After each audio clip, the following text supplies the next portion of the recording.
Hi, doctor Sundar Paramarthalingam. இன்றைய கேள்வி, நம்ம ஜேகே பாரம்பரியாவினுடைய அந்த எக்கோபார் பயோஎன்சைம் ஃபெர்டிலைசரில் அமினோ ஆசிடு, ஃபல்விக் ஆசிடெலாம் எத்தனை பெர்சன்டேஜ் சேர்த்துருக்குறீங்க? எதுவுமே சேர்க்கலைங்க. இந்த ஆசிடெலாம் இதில் இருக்காது. ஏன்னா மைசூர் பாகில் எப்படி உப்பு இருக்காதோ அதே மாதிரி நம்ம பயோஎன்சைம் ஃபெர்டிலைசரில் அமினோ ஆசிட், ஃபல்விக் ஆசிட்லாம் இருக்காது.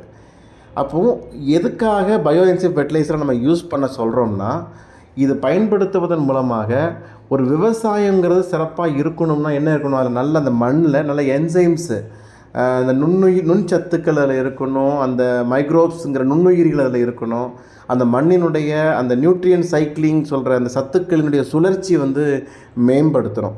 இதற்காகத்தான் நம்ம இந்த பயோஎன்சைம் ஃபெர்டிலைசரை நம்ம சொல்கிறோம். இது நொதித்தல்ங்கிற ஃபெர்மெண்டேஷன் முறையில் தயார் செய்யப்படுறது. அதனால் இதில் அமினோ ஆசிட், ஃபல்விக் ஆசிட்லாம் இருக்காது. எப்படி மைசூர் பாகில் உப்பு இருக்காதோ அதே மாதிரி.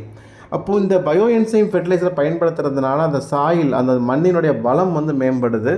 அந்த மைக்ரோபியல் ஆக்டிவிட்டி சிறப்பாக, நுண்ணுயிரிகளுடைய பெருக்கம் சிறப்பாக இருந்துகிட்ருக்குது. அதனால் அந்த மண் தனக்கு தேவையான சத்துக்களை அந்த இயற்கையிலிருந்து உற்பத்தி செய்கின்ற திறனோடு விளங்குகின்றது. இதுதான் இதனுடைய ஃபெர்டைலான ஒரு லேண்டுக்கு இது சப்போர்ட் பண்ணுறது தான் பயோஎன்சைம் ஃபெர்டிலைசர்.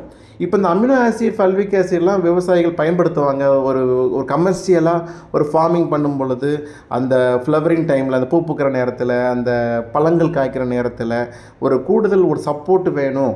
அந்த ஃபல்விக் ஆசிட் முக்கியமாக நியூட்ரியன் டிரான்ஸ்போர்ட்டை வேகமாக, எப்படி ரொம்ப வீக்காக இருக்கும்போது டக்குன்னு ஒரு குளுக்கோஸ் சேர்த்துருவாங்க, அந்த மாதிரி ஒரு சப்போர்ட்டுக்கு பயன்படுத்துகிறது. இது ஒரு கமர்ஷியலாக பயன்படுத்தும் போது அடிஷ்னலாக ஆட் பண்ணிக்கலாம். ஆனால் நம்ம பயோஎன்சைம் ஃபெர்டிலைசர் ஒரு இயற்கையான விவசாயங்கள் பண்ணும் பொழுது இது மட்டுமே போதுமானது. கமர்ஷியலுக்கு அதை பயன்படுத்திக்கலாம். ஸோ அந்த கேள்விக்கான பதில், நம்ம JK பாரம்பரியாவினுடைய bioenzyme ஃபெர்டிலைசரில் amino acid, fulvic ஆசிட்லாம் கிடையாது. ஆனால் எதுக்காக நம்ம அமினோ ஆசிட், அந்த ஃபல்விக் ஆசிட்லாம் பயன்படுத்துகிறோமோ அதனுடைய நோக்கத்தை நம்மளுடைய ஃபெர்டிலைசரை பயன்படுத்தும் போது மண்ணை நல்லா வளமாக்குவதன் மூலமாக நிறைவேற்றி தர முடியும். அடிஷ்னல் கூடுதல் சப்போர்ட்டுக்கு வேணால் ஒரு கமர்ஷியலாக ஃபார்மிங் பண்ணும்போது அதை நம்ம ஆட் பண்ணிக்கலாம். சரிங்களா? நன்றி. அன்புடன் டாக்டர் சுந்தர் பரமார்த்தலிங்கம்.